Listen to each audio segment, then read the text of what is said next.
We started talking last week and just answering the question of, what is the church?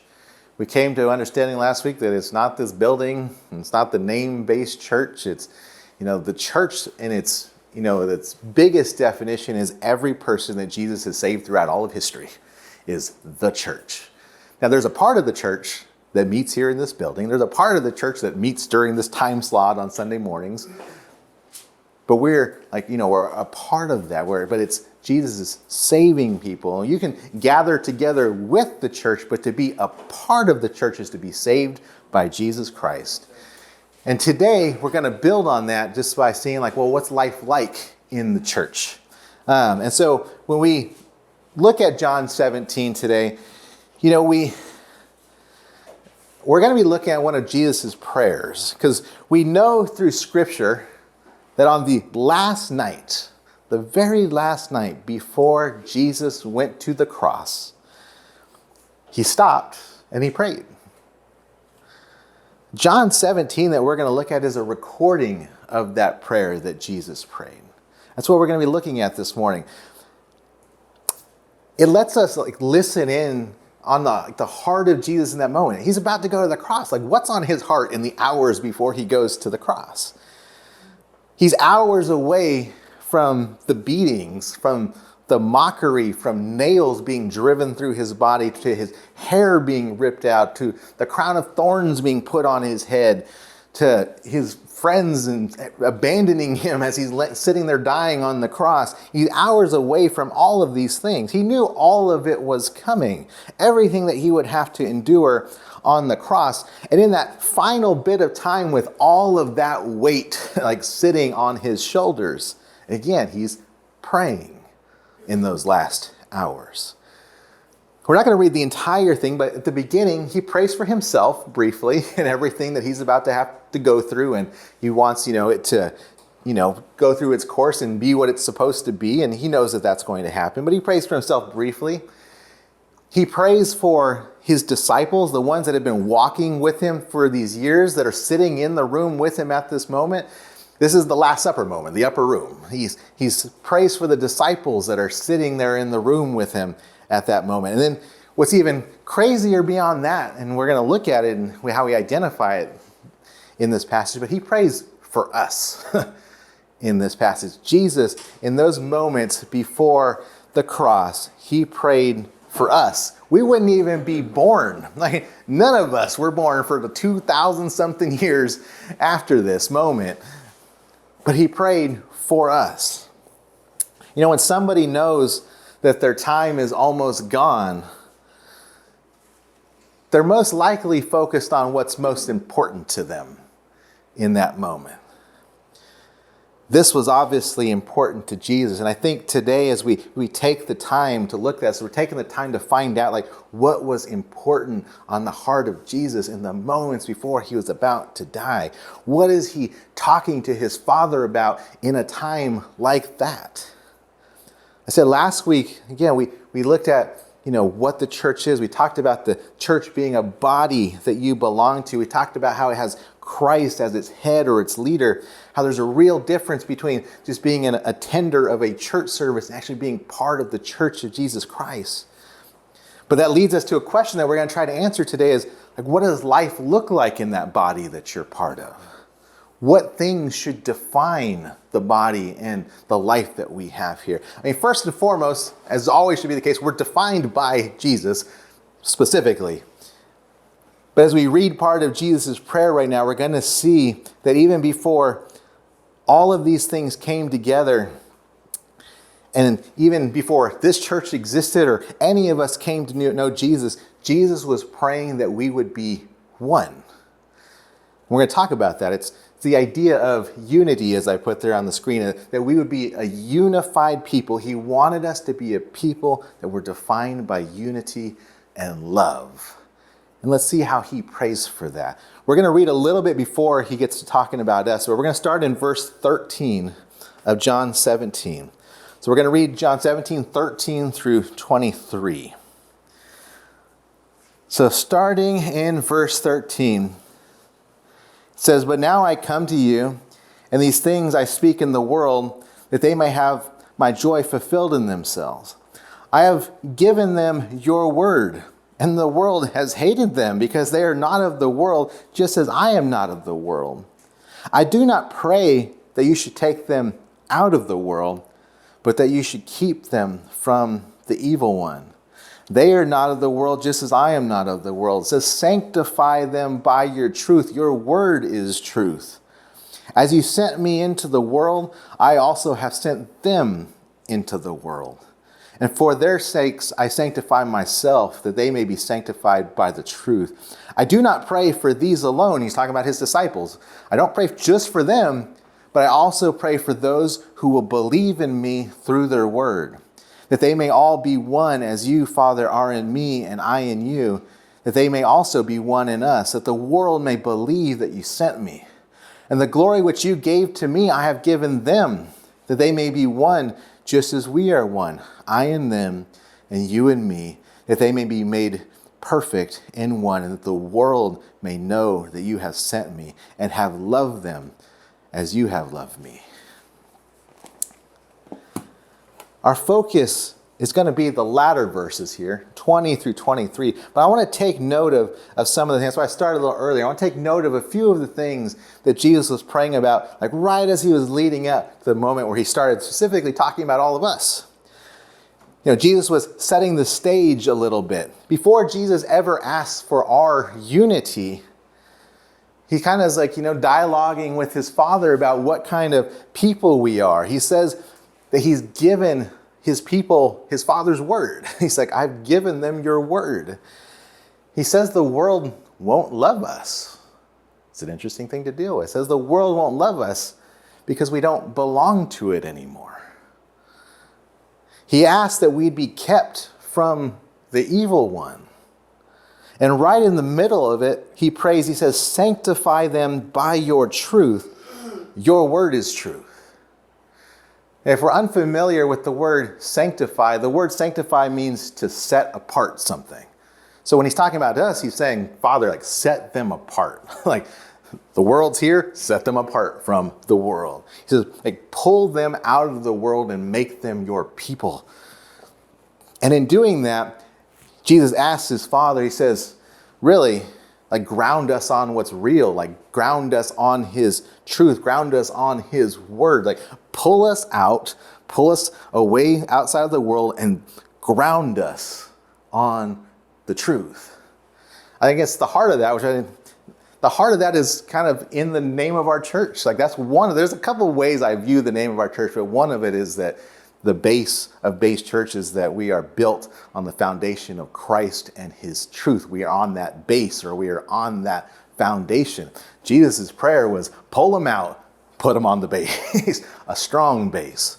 So he prays for all these things. And after that foundational request, then he prays for our unity.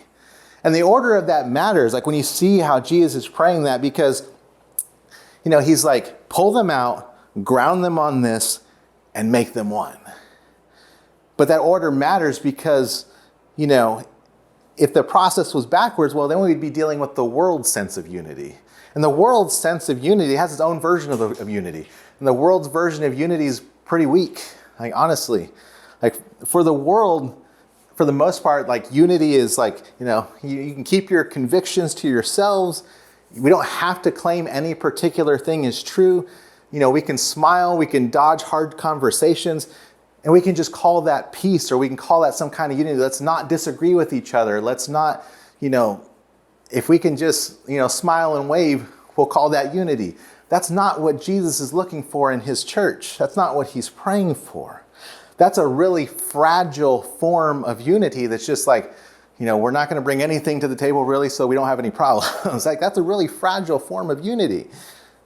Again, that's not what Jesus is praying for. The unity that Jesus wants for his people is a unity that grows up out of a people that are founded on the truth, the same truth.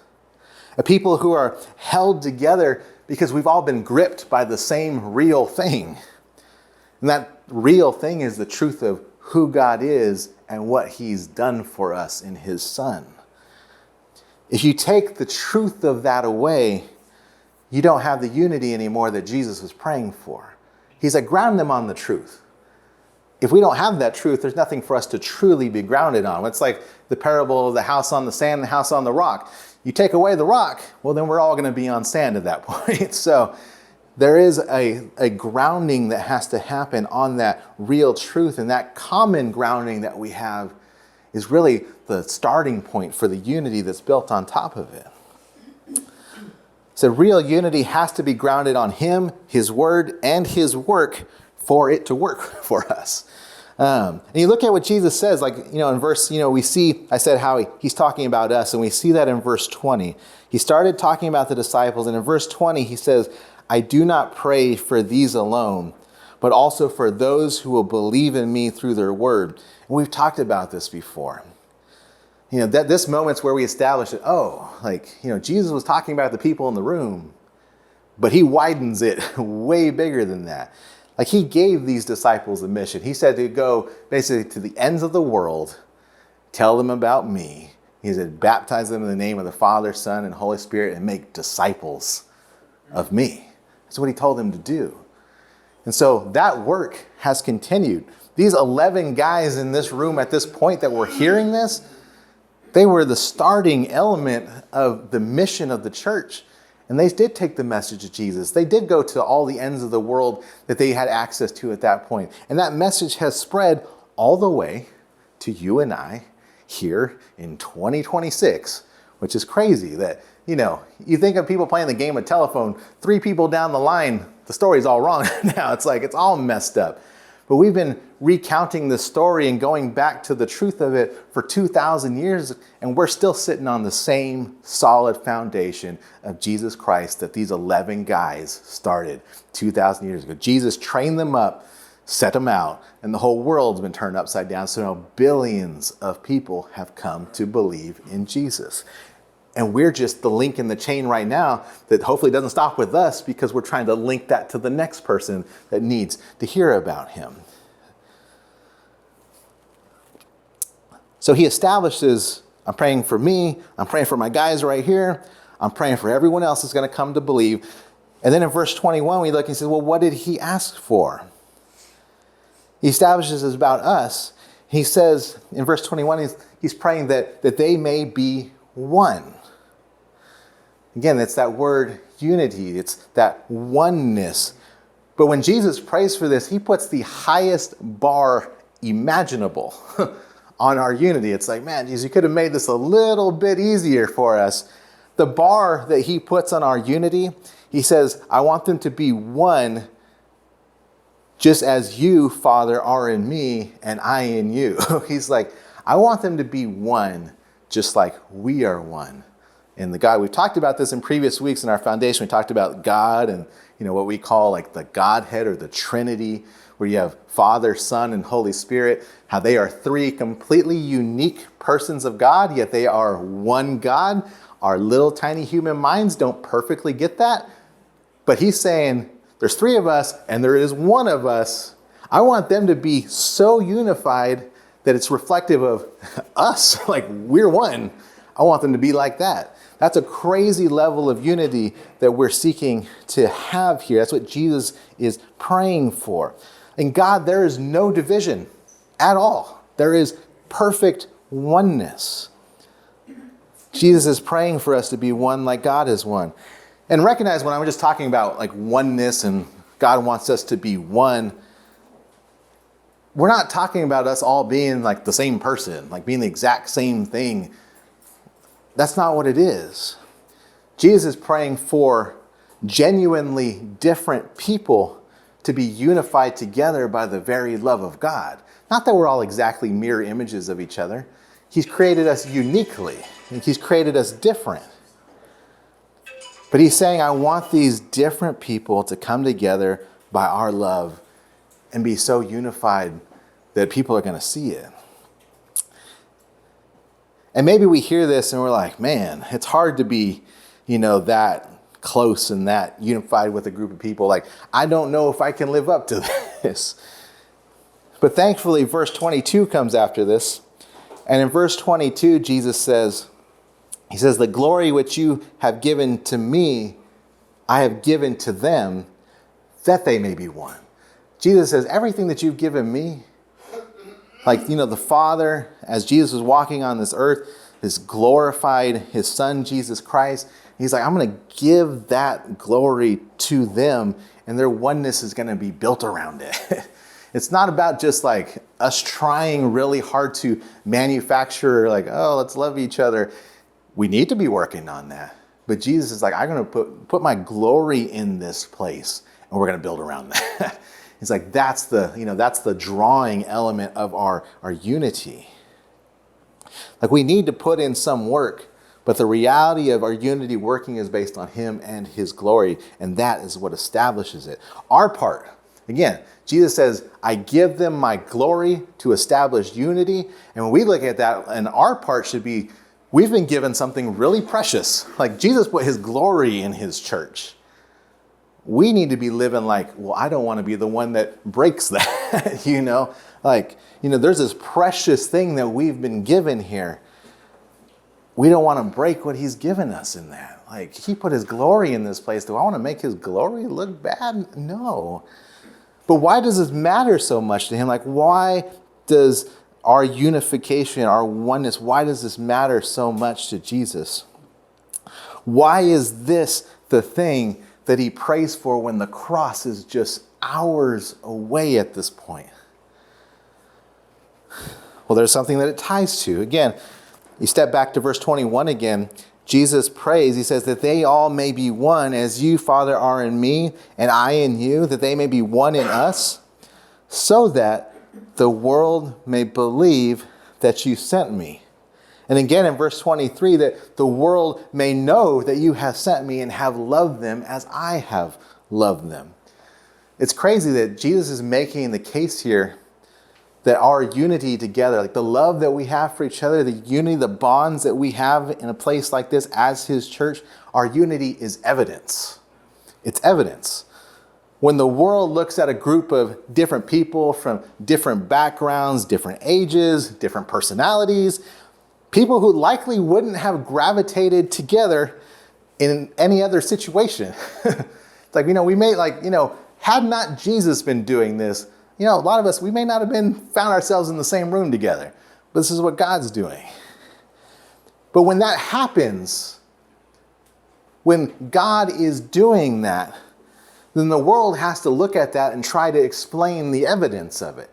Again, there's evidence in our unity, and the world's like, well, what's the explanation for that evidence? Like, something is holding these people together that the world can't account for on its own. And Jesus says, like, that's the whole point. Your togetherness or your unity becomes an argument for who he is. The reality is, like, as we're walking through our life day to day, like, there's people that they're reading and they're watching your faith in action as you live your life. As you come to church, as you go to work, as you're at the store, the way you treat your kids, your wife, like anything else, like, they're watching you, they're reading. Like, they're saying, like, well, what does that say about what they claim? They read you, they watch you long before they probably ever open a Bible. So they're watching how you treat the person who gets under your skin.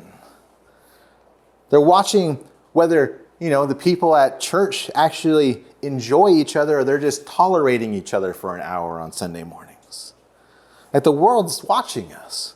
And our life together, like our unity as church in our community, it's either making the case that Jesus is who he claimed to be, or it's quietly chipping away at that testimony. Like, if we have a lack of unity and a lack of love for each other, it's like, well, why do God's people not even love each other? Like, how can we even start loving others if we got no love for each other? Like, there's supposed to be a testimony in this place that says, look what God's doing. And God's bringing all these different people together. And he, by his glory, causes a love and a unity in this place that's only explained by him. And if that's true, then it's a testimony to him. And if it's not, then it's kind of chipping away at that testimony. And again, he's given us something precious. Do we want to be part of breaking that? I don't want to be part of breaking that. Back in John 13, This was the same night. The same night that this is happening, like this, the upper room, dinner and Jesus' talk with them and things are going to happen over several chapters of John. But back in John 13 and verse 34, Jesus says to his disciples, he says, "A new commandment I give to you, that you love one another. As I have loved you, that you also love one another." And he says, you need to love one another. And he says, and by this, the love that you have for one another, says all of the world will know that you're my disciples by the love that you have for each other. That's the mark of a true follower of Jesus. The mark of a true follower of Jesus isn't some sticker you put on your car. It's not, I can recite some memory verses and stuff. The true mark of a follower of Jesus is, one, I believe in him, but two, his love in me, loving other people. That's the thing that marks you as his in front of a watching world, is how you love the people that are right next to you. Jesus said in our John 17 passage in verse 14, he says, we're not of the world. We're not of the world anymore. If you believe in Jesus, then as he prayed to his Father, you were taken out of the world and you were set apart as the people of God. You're now citizens of heaven if you truly believe in him. Like, again, we can live in, for me, I live in India, or in the Coachella Valley, in California, the United States, on planet Earth. But my real residency is in heaven because I believe in Jesus. We're not of the world any longer if you believe. And that's what Jesus is saying here. Us not being of this world and us being different in some way is what really gets our unity noticed, because it's different. Like, again, this unity, a united church, looks weird in a divided world. Like, man, you look outside you look outside of here, you watch the news, you go on social media, not recommended all the time. You can keep up, but this world is messed up, like, in so many different ways. It's divided in everything. You find yourself fighting the world when you come to a church, you find yourself, the minute you walk out this door, you can already feel the vibration of what's, can happen. Yeah, the world is super problematic. And we can look at that, and we can be, continue on in the problem, or we can bring the only solution possible into the midst of those problems. Again, we know Jesus. In the coming weeks, we're going to be talking about that mission. We're going to be talking about all those things. We come in here to be equipped, to learn, to grow, to be unified with this people for a purpose. And that purpose is to hopefully go into those places of problems and divisions and bring the only solution possible, and his name is Jesus. Like, that's our goal. And so that's what we're doing. But when they see this, again, we look weird in our unity in a divided world, and they see that and they're like, well, that probably, it looks like it came from somewhere else, because it did. Like we're talking about, it comes from, the truths of heaven. Like I've always said, the church in its reality, like even in our church buildings and our gatherings, these places we're an embassy of heaven on earth. We are in this earthly place, but we're an embassy of heaven here. We're a representation of heaven. I said we're going to be talking about that mission in the coming weeks, but I want you to really consider this. When we talk about that unity, when we talk about that love that we have for one another, when we bring problems into this, when we divide, when we have problems in the body, and we know that there's people observing these things, we're not just hurting each other in that. It's way bigger than that. It's like we're handing the world a reason to doubt Jesus when we bring problems into this place. Those are some pretty high stakes for something as ordinary as having some love for the person across the room from you. But again, Jesus says, I want them to be so unified that when people look at them, they see that I'm real, because I'm the only one that brought this to be. But that means we need to take it seriously. So what's our part in all of this? When we consider, what Jesus is praying for and the things that he said, like, what's our part? Part of that's like, as you come here, it starts with, actually getting close enough to people to know them and for them to know you. Like you can share a room with people for years and still be a stranger to all of them. You can show up, smile, we can shake hands, and we can still never let a soul pass the surface of who we are. And again, like I understand why we do that. I have always struggled greatly in social situations. It's easier for me to like talk in front of a group than to have a one-on-one conversation. Like it's just I'm an uncomfortable, socially person. And, God's been working on me a little bit in that, but it's still a difficulty for me. I see some of you other guys, it's like, you can spark up a conversation with anybody. And I'm like, God, you didn't give me that. Like, that would be nice. But that's why he brought us together. So we have different strengths and weaknesses, and we can leverage those things. But the reality is, like, we'll never have that oneness or that unity that Jesus prayed for if we're just trying to do it from a safe distance. Like, you can't have safe distance real unity. It don't work like that. Like, I'm going to keep you over there, and I'm going to be over here, and I'm going to stay around the edges a little bit. That's not going to be unity. That's just going to be observing from the edges. That's not part of the unity. The first step is to actually move closer in this. It's to take the time to learn what's going on in other people's lives as well. So the unity that Jesus prayed for is found in real relationships with each other. And real relationships are a two-way street. They require some effort. Hopefully the real relationships that we build here are all built on the real relationship that we have with him, because that's the common bond. Like, we might not have nothing in common, but if we got Jesus in common, we got more in common than what we have with anybody else, because he's the center point of everything. But it still grows from there, because it matters, we build those relationships, but it matters how we treat each other in those places. Like, once we're close, it matters how we treat each other in that. Like, the nearer you get to people, the closer you get to people, it's almost easier to be in a position of being hurt yourself, or even being the one doing the hurting when you're that close. Paul knew that. Like, when Paul was talking to the Ephesian church in Ephesians chapter 4, he says, I beseech you, he says, I therefore as a prisoner of the Lord beseech you to walk worthy of the calling with which you were called. He's like, if Jesus called you, I'm really asking you right now to walk worthy of the calling that he has called you with. And he says, in doing that, he says, do that with all lowliness. Lowliness means humbleness. He says, walk worthy in humbleness, in gentleness, in long suffering, which is a fancy word for patience. He says, bearing with one another in love, and endeavoring to keep the unity of the Spirit in the bond of peace.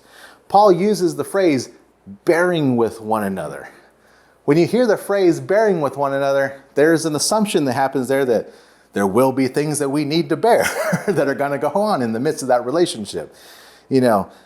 Like, people will rub us the wrong ways at times. Like, people will have habits that may grate on us.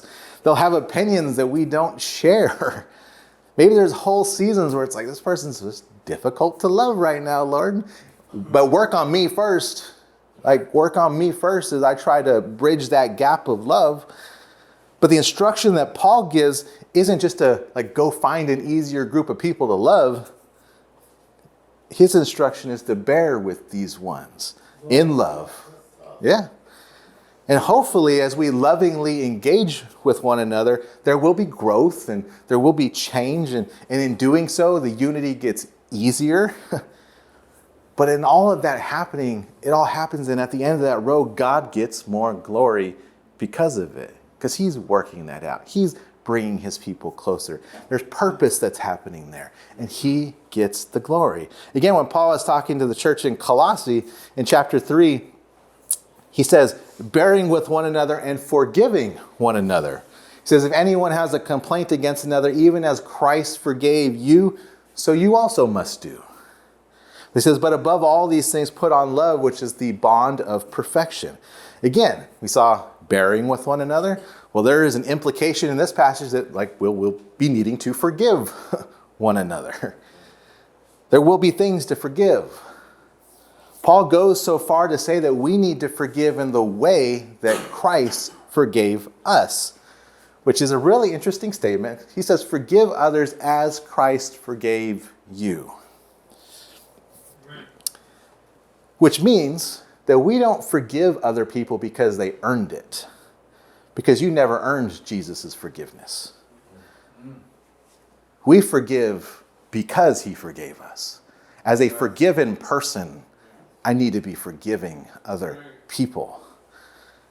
We've got no right to hold things over other people's heads because Jesus ain't never held anything over your head. It's like, he said, come as you are. I died for you. My blood covers you. You're not righteous. My righteousness will cover you. All these things. He says, every mistake you ever make, you come to me, I will forgive every single one of them. Paul says, don't take advantage of that. That'd be foolish. but he's like, I got you like that. Now don't start treating other people other ways. He's like, I have forgiven everything you've ever done. Forgive the people around you. And through all of this, don't miss, again, in our main passage, when Jesus was praying these things, in verse 15 of this passage, he prays that the Father would keep us from the evil one. Like, recognize, like we've talked about this before, like there is an enemy in this process. You know, there is a spiritual war that is going on. Satan would love nothing more than to split the body. He would love nothing more than that. If the church and the unity in the church stands as a testimony to Jesus, then one of Satan's primary objectives is to tear down that testimony. But again, people end up being part of that process that Satan's doing because temptation happens. I'm going to have a problem with this person. I'm going to hold this person. I'm going to hate this person. Like I'm not going to go because of this person. I'm not going to try to bridge this bridge of love with this person. Maybe I'm not going to deal with sin that because, I don't want to, deal with that in this body or whatever else. There's all of these things, but these things cause divides. They cause divisions. They cause all of these things. And Satan would love nothing more than to tear down the testimony of Jesus Christ in his church.